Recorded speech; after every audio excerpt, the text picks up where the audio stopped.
Hey guys, I'm Dr. Tobisch with Whitefish Chiropractic, and the topic of this month's video series is going to be spinal hygiene, which is basically just going to be a simple set of stretches and mobilizations for different parts of the spine that you could do every day to maintain or even restore your mobility.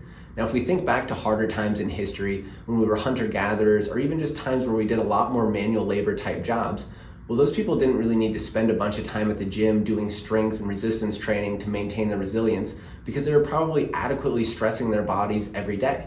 They didn't need to spend a ton of time stretching and doing mobility work because they were likely moving the joints and tissues of their body through full ranges of motion almost every day. Now, if we fast forward to the world that we live in now, well, it's nice that the world that we live in now is a lot easier, but there's pros and cons to everything. And I think a big con is that we spend the vast majority of our time in the same positions every single day. And when we do move, we move through relatively small ranges of motion.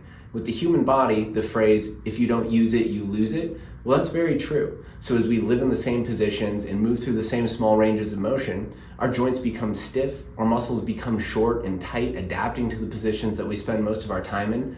And as we gradually lose mobility, we start to develop other problems like muscle imbalances and poor movement patterns. So in the world that we live in now, we need to take time and deliberately move the joints and tissues of our body through full ranges of motion.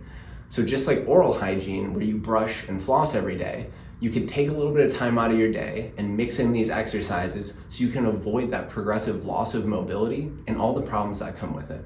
First thing we're going to look at for the hip is going to be a kneeling triplanar hip flexor stretch. So we'll have you take a knee on something nice and cushiony, and first off, we're just going to lunge straight forward until you feel a good stretch in the front of the hip. So we'll go straight forward until you feel a good stretch. You can hang out there for a second or two.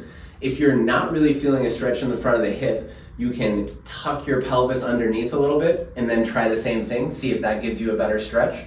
So we'll do 8 to 10 of them straight forward. Then we'll work on opening up kind of the front and outer portion of the hip. You can lunge forward a bit, then reach or tip off to the side, kind of push your pelvis that way. You should feel that in the front and outer portion of the hip, and do 8 to 10 of those as well. And then the last thing is we're going to rotate through and then lunge forward. And again, I do 8 to 10 of those as well. Next thing we're going to look at is going to be a kneeling groin or adductor stretch. So to get set up, you'll be in this kneeling position with your foot kind of off to the side. From here, you can kind of block your knee from drifting forward. You don't necessarily have to push it back that much, but we definitely don't want it to come forward. So next, you're just going to lunge or kind of fall off to the side until you feel a big stretch in your inner thigh. You can hang out there for 8 to 10 seconds, come back, rinse and repeat. I'd shoot for 3 to 5 sets of that. Last exercise we're going to look at for the hip is going to be a 90-90 hip opener. We can do a bunch of things out of this position. First, you can lean back and basically force your backside leg into internal hip rotation. So you can hang out here for 8 to 10 seconds, just kind of opening up some of that mobility.